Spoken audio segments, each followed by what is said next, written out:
we should never have gone back to that cave. We almost died in the flood.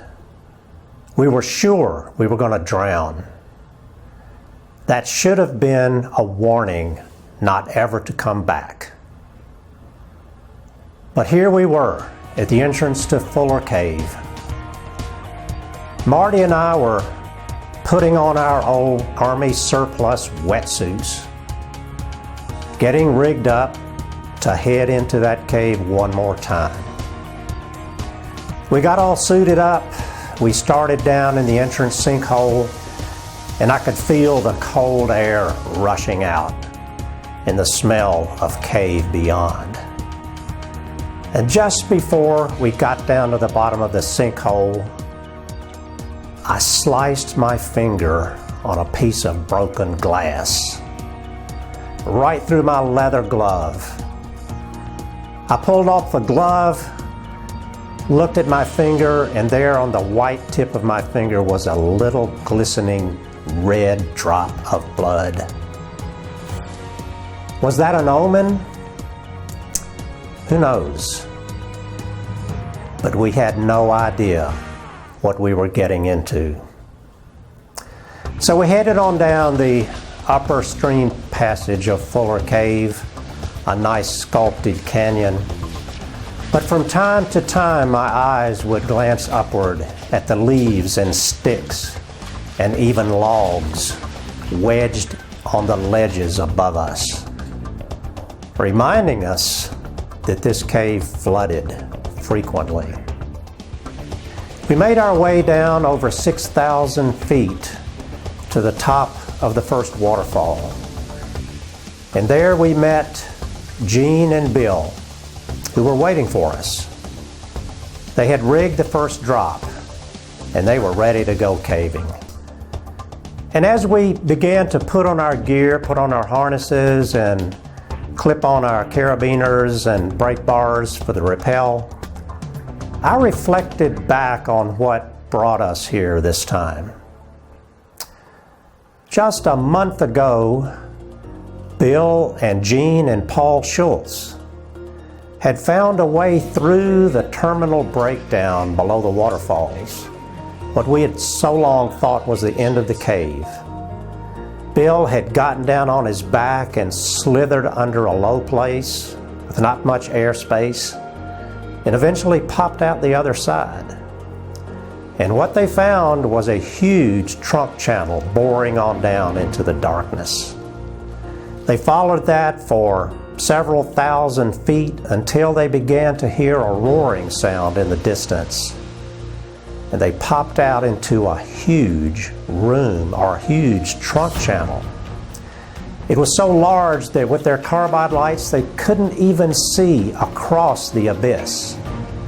And there was fog and mist there too. It was a strange place. They climbed up on top of a mud mountain after fording the stream, and they couldn't even see the ceiling. It was like the void at the center of the earth. They were psyched up and shaken up and raring to go for another trip. So here we were a month later at the top of the waterfalls, getting ready for our descent. And this time the plan was to go to that big room they had found and then head downstream in what must have been a huge trunk channel. We figured there would be miles of cave ahead. Well, it turns out we had only 2 of those wetsuits that weekend. They were Army surplus and we'd borrowed them. And so Bill and Gene were just in their nylon coveralls. I guess they had fishnet underwear under those. And they were getting cold, but figured they could go further. There is one thing, though, that we did not know. Only Bill knew. When Bill in Richmond had gone by to pick up some cave gear from Paul Schultz, who'd been on the previous trip a month ago, Paul said that he had had a dream. And Bill said, well, I haven't got time for dreams. You know, I'm going to be late meeting these guys. Just throw the gear in the car. I got to go. And Paul said, no.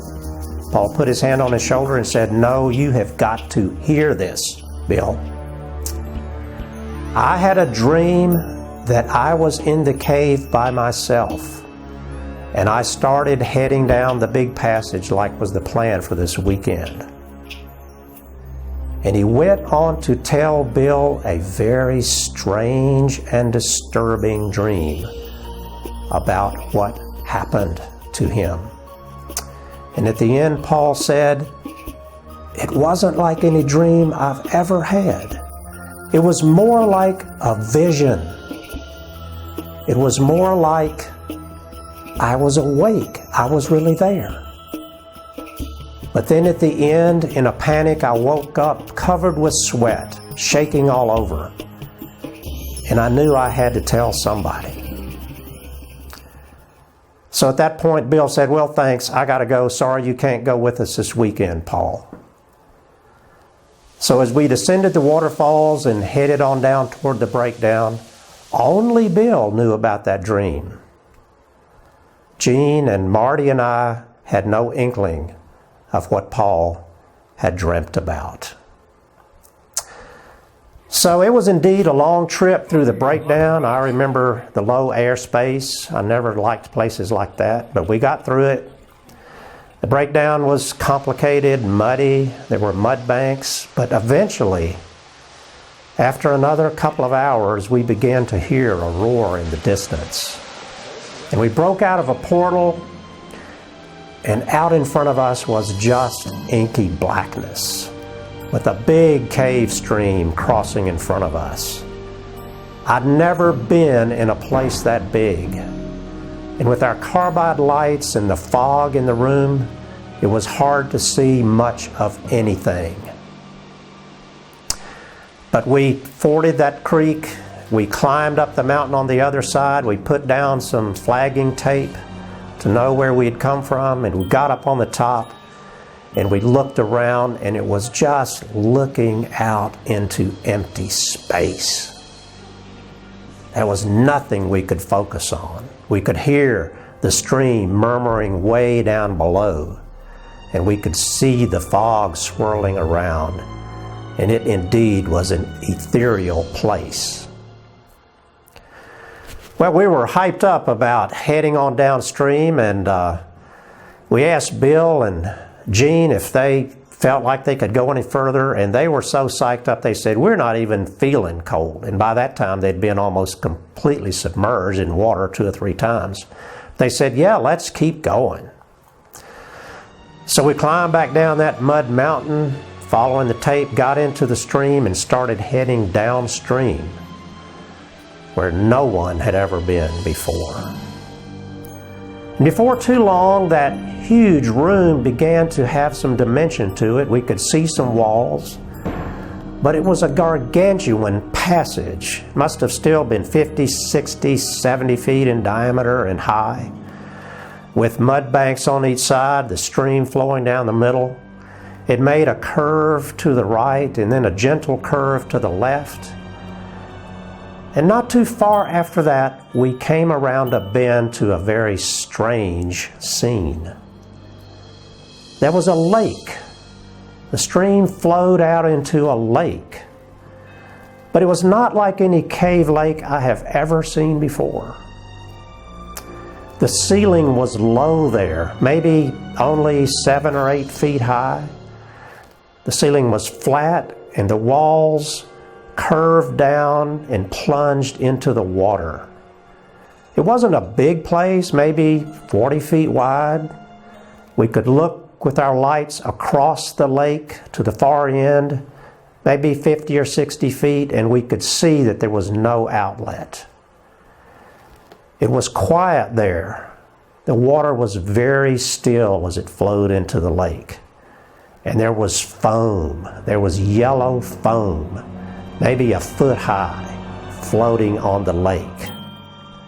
And immediately I had a bad feeling about that place. It just seemed somehow eerie It seemed like death. We heard something and looked over at Bill, and Bill was shaking. And he said, oh my God, what's happening? And we said, man, what are you talking about? What are you talking about? And I could feel the goosebumps going up my back. He said, this is what Paul said. We said, what do you mean what Paul said? He said, Paul had a dream. 2 nights ago, Paul had a dream of this place. We thought, how could that possibly be? Paul's never been here. No one has ever been here. Bill said, when I was loading up the car in Richmond, Paul told me about this place, this lake that he visited alone in his dream. He was here in a dream, and he saw it all, the flat ceiling, the walls curving down straight into the water, the lake, the stillness, the foam floating on the water. He dreamed about this. And then Bill looked down at his feet and he said, oh my God. Paul said he was standing on a crescent-shaped sandbar. And so were we. We got to get the hell out of here, said Gene. There's something weird about this. Something bad about this. Something uncanny here. We got to get out of here. There was no argument. We took off as fast as we could back upstream toward that mud mountain. We climbed up on the mud mountain to get oriented, and we just sat there, and everybody was just speechless. But we were all nervous, shivery. And Bill said, we must leave this cave now. Something is wrong. We cannot stay here. Well, Marty and I looked at each other and we said, well, you know, we've got on the wetsuits. We're not cold. We've got equipment here for a 20-hour trip. We're good to go. We're in shape. Why don't we go upstream instead? And I remember Bill saying, don't do it. Don't do it. But we overruled him. And after a while, Bill and Gene headed down that mud mountain. We could see their lights flickering as they crossed the stream. And then they winked out as they headed up into the Fuller Passage for the long trek to the entrance. And somehow it got a lot darker in that big room. Now there were just 2 carbide lights in that massive space. Just Marty and me alone. We looked at each other and said, well, let's get going. We've got some cave to discover here. So we headed down the mountain. When we got in the edge of the stream, you could walk sort of in it or on the edge. In the wetsuits, it didn't matter. And we made our way upstream. And eventually, we got into a large passage that again was 20, 30, 50 feet in diameter or more. Ceiling we couldn't even see most of the time. But as we were sort of leaving the biggest space toward that passage, something began to happen to me. Something that I did not like.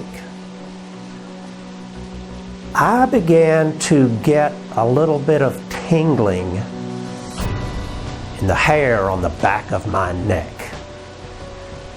And the feeling is, and maybe you've experienced this in the woods at night, or taking the garbage out back late at night, that someone is watching you.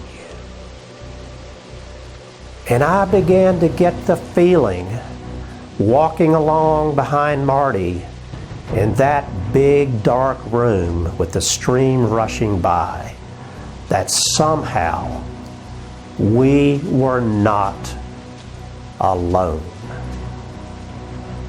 And I tried to push that feeling down, thinking, oh, come on now. You know, he just psyched up about this strange lake and You know, we got cave to explore here. Just let it go.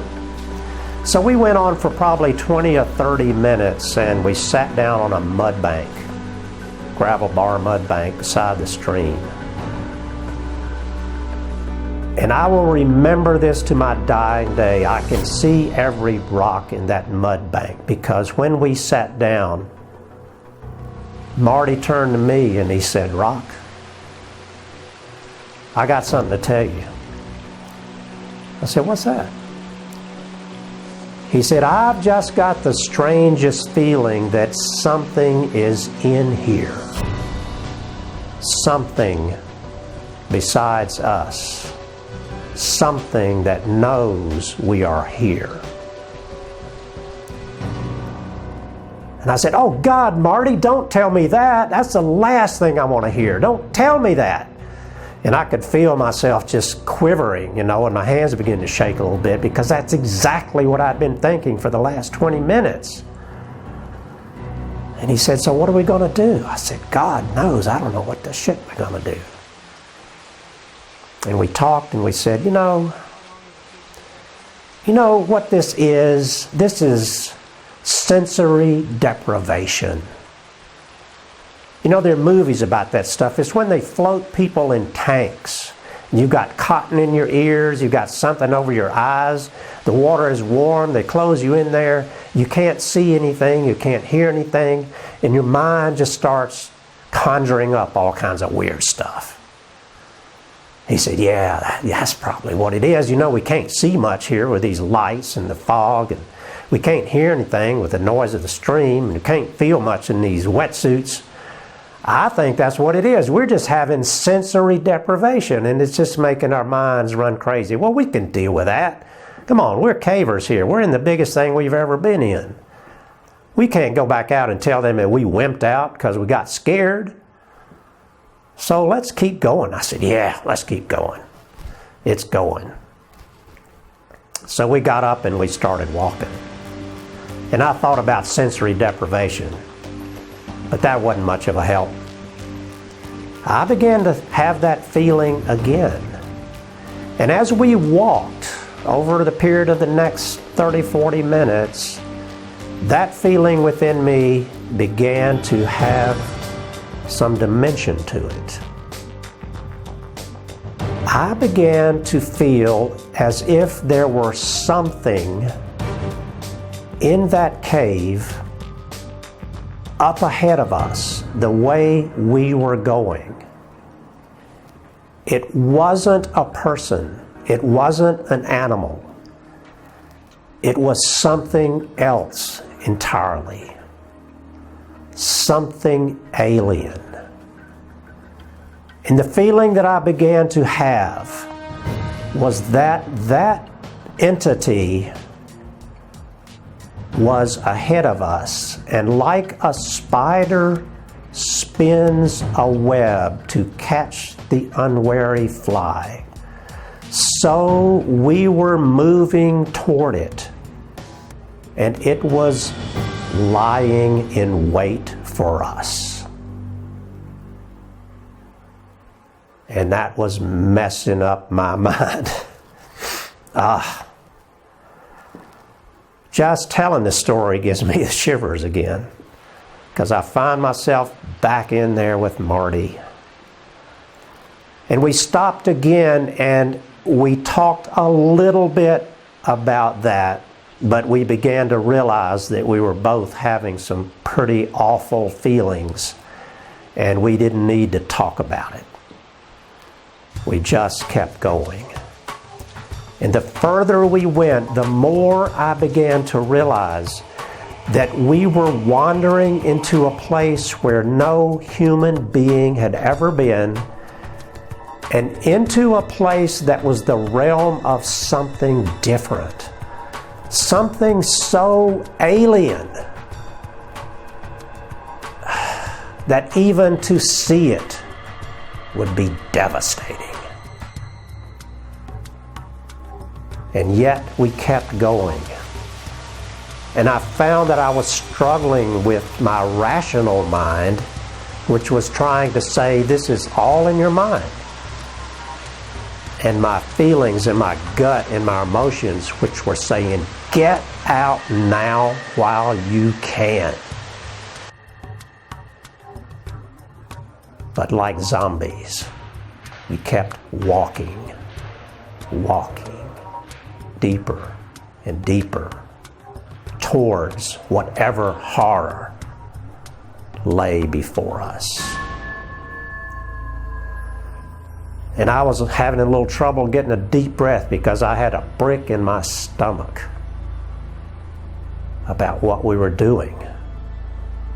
But I didn't want to turn back. So eventually we came to a place where the big trunk channel sort of ended and we were in a breakdown area. And it wasn't, we poked around, it wasn't very clear which way to go at that point.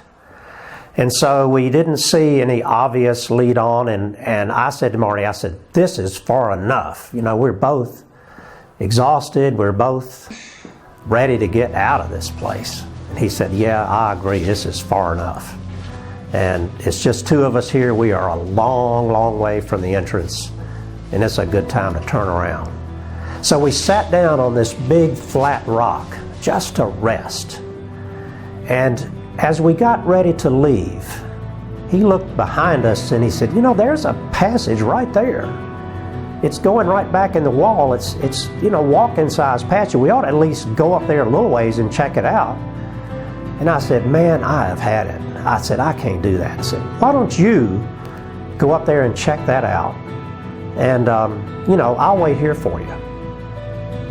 Well, we all do that kind of stuff in caves. You know, you go off for a while, you come back in 20 minutes or whatever. It's not a big deal. You know, everybody meets back at a central point. So we were used to doing that, but that was not a good idea there. I didn't realize it then, but soon I did. So Marty headed on off, and I could see his light flickering and hear him scuffling over the rocks, you know, for a minute or two, and then it was gone. It was silent. And I was sitting there sort of bent over, just, you know, in mental and emotional exhaustion, just trying to be quiet and calm. It was very quiet there. The stream was far away. I could hear my heart beating. It was so quiet. And I sat there for a while, and all of a sudden, from that passage which Marty had gone up, in the midst of that silence, I heard,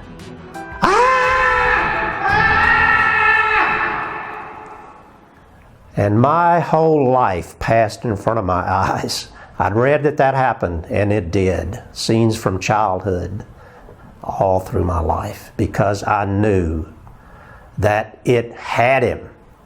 Whatever god-awful horror was up there, it had him.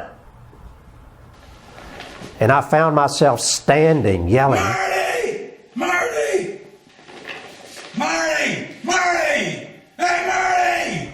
And I went to take a step toward that passage to go after him, and I couldn't move. My feet were buried in concrete. I was just paralyzed with fear. Marty! Nothing. And then I began to hear a noise and finally see a light. And he began coming out. And he didn't look good. His face was white. He was shaking. And he plopped down and he said, oh my God. And I said, Marty. I grabbed him by the shoulder and I said, Marty, what happened to you? And he got his voice back and he said, I went up in that passage about 50, 75 feet, and I got to a ledge, to a little climb up, and I could see that the passage continued. So I started climbing up to that ledge, and I was up 2 or 3 feet off the floor, and my light went out. Just popped out. Carbide light just quit. We've all had that happen. Just blows out. The Hodags do it. And he said, as soon as my light went out, off to the right, out of the corner of my eye, I saw this green, glowing thing.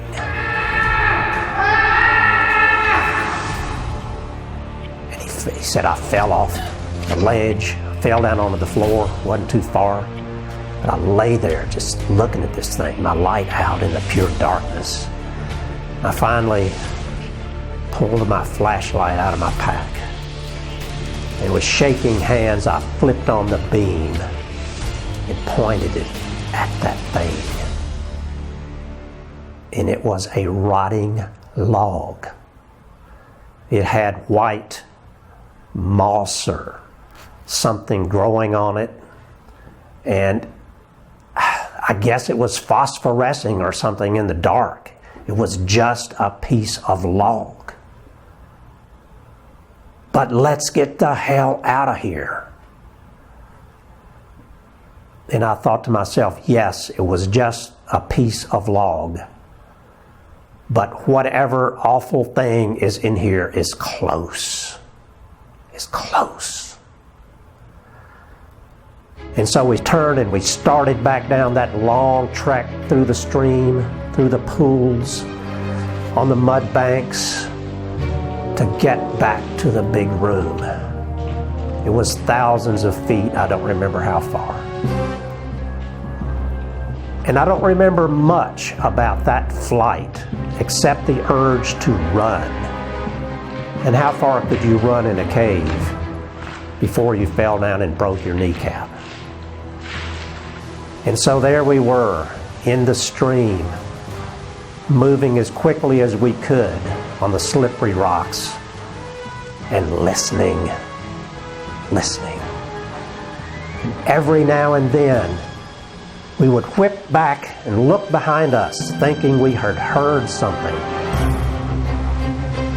And I got the feeling, if something touched me on the nape of the neck,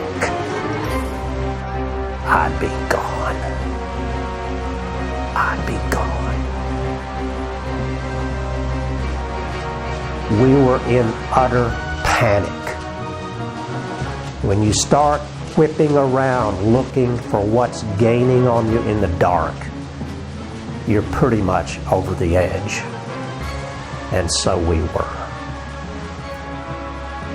Sometime later, I have no idea how much time passed, we found ourselves at the flagging tape going up the mountain. We dragged ourselves up the mountain. We lay down on top. There's a flat place there. And we said, let's just lie here for 30 minutes, head on packs. Let's lie here for 30 minutes and rest, and then we'll head out of this damned place. We lay back on the packs. It hadn't been 2 minutes from back the way we had come from, back up where we had just come from. I heard 3 very loud splash, splash, splash. And Marty jumped up and he said, "Did you hear what I heard?" And I said, "Yeah, oh God." And we clambered down that mountain. I don't even remember trying to find footholds. We found ourselves in the stream crossing, and I did not dare look to the right, upstream on that river, from where something horrible was. Finally, we got into the fuller infeeder passage. We went maybe 50, 75 feet up that passage. You know, a comfortable passage, 10, 15 feet in diameter. Came to a little gravel bar, and my light just was down to nothing. My carbide light was just winking out. And I said, "Marty, man, I got to change my light." He said, "Oh man, no, don't stop. We can't stop. We can't stop here. Don't do it." And I said, "I can't see. I can't pull out my flashlight. I got to use my hands. I got to have a light or I'm going to fall over something and break a leg." He said, "Oh God, hurry, hurry." And I knelt down on that gravel bar, pulled out my plastic bag, unhooked the bottom off the light, had my old screwdriver out. I was scraping the carbide out of that light. And again, I'll remember this from now on. I was scraping the carbide out of the light. And from back down in that big room, we could still hear the river rushing down there. From back down in that big room, we heard an awful kaboom! Like a 50-ton boulder had fallen from that unseen ceiling and crashed into the floor.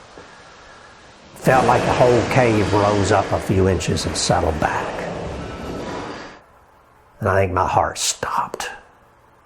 I don't remember putting carbide in that lamp. I don't remember getting back on my feet. I just remember moving, going fast as we could, which of course wasn't very fast. And my only hope was to get to that water barrier, that low airspace. If we could get past that, maybe that would be some kind of a barrier between us and it. Whatever it was. Time passed slowly. Eventually we got back to the water barrier. I remember very little about that part of the trip. We went through and I didn't feel any better. I looked at Marty and he looked pretty freaked out. I'm sure I was the same way. We eventually got to the waterfalls. We had some trouble climbing the ropes because we were exhausted. We finally got to the top of the waterfalls. It was late. We'd been in 18 hours. We had 6,000 feet to go. I wondered if I could make it. The feeling was still there. It was a pain in my chest and stomach. It was still there. I wondered if it would let us go, if it would let us out of this nightmare. And finally, after plunge pools and sculptured walls and crawling and climbing, I began to smell the outdoors. I began to smell the smell of grass. And we knew we were at the entrance. Maybe we would make it. We finally came out into the sinkhole. It was 3 or 4 in the morning. We looked up there and there were Bill and Jean was standing there. God, you're back. What happened? What happened? We were starting to think we needed to go after you. And they looked at us and they said, oh my God, tell us what happened. We sat down by that miserable little campfire. It was drizzling a light rain. The night was dark. There was no moon. We sat around that campfire and Marty started talking. And he started telling what he was feeling. And the more he told, the worse I felt. Because he had the same feelings I did. The same sensations I did. That something was waiting for us in the darkness. And finally he stopped talking. And there was silence in the group. And I could hear the water trickling down into the entrance of Fuller Cave, just a few feet away. And I felt terrible, shaky, uncertain, utter fear. And I heard a whimpering noise. And I looked over at Bill, who was shaking. Tears were running down his face. And he said these words I will take with me to my grave. Bill said, suppose we have only dreamed that we have come out of the cave, and any moment we're going to wake up and find ourselves still down there.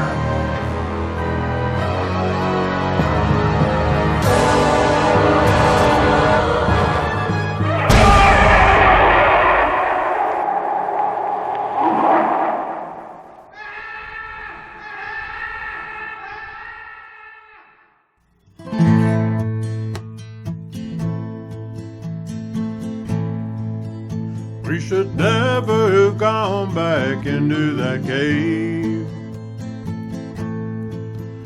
to be trapped there and drowned in a watery grave. Was it just a bad dream? At least that's how it seems. Dreams never come true, only nightmares do.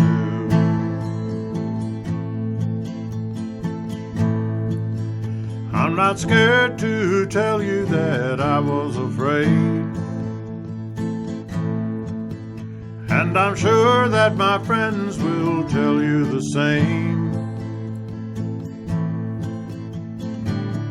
Was there something in there, in the damp misty air, coming after them and me? The dark is all I see.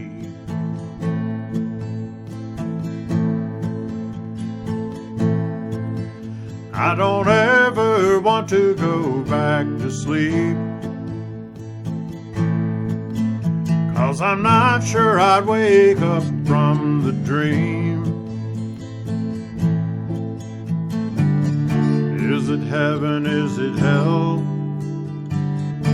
It's impossible to tell.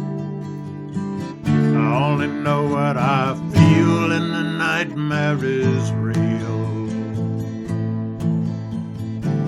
I only know what I feel. The nightmare is real.